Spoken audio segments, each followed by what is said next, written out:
अस्सलाम वालेकुम। मेरा नाम डॉक्टर रिजवान हफीज़ है और मैं इस वक्त शाहिद इस्लाम मेडिकल कॉलेज में असिस्टेंट प्रोफेसर मेडिसिन के तौर पर काम कर रहा हूँ। आज का मेरा पैगाम आज़ादी और सेहत के हवाले से है।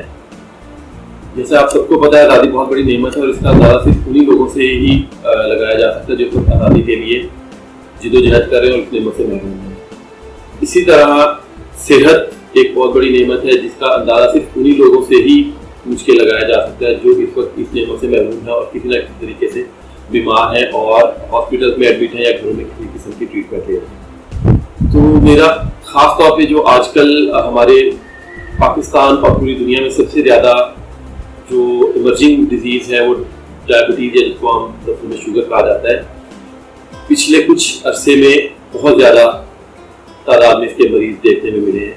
इसकी सबसे बड़ी वजह हमारा लाइफस्टाइल जो कि बहुत ज़्यादा आराम परस्त हो गया है। हमारे खाने पीने के तौर तरीके, इसमें फास्ट फूड, मुरगल ग़िज़ाएँ और खाना पीना, उसके हिसाब से हमारी वर्जिश करना या एक्सरसाइज बिल्कुल नहीं है।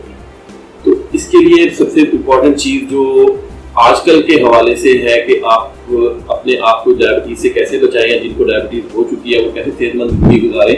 तो सबसे पहले तो जिनको डायबिटीज़ हो चुकी है वो ज़्यादा से ज़्यादा अपनी शुगर को कंट्रोल करने के लिए जो मेडिसिन है उनको रेगुलर इस्तेमाल करें और अपने लाइफस्टाइल में सबसे ज़्यादा तवज्जो दें। आधे घंटे की रोज़ाना वॉक, तेज ब्रिस्क वॉक रोज़ाना। सेकंड, अपने लाइफस्टाइल को मॉडिफाई करें।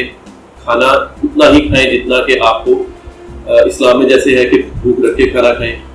उसके अलावा एक्सरसाइज करें।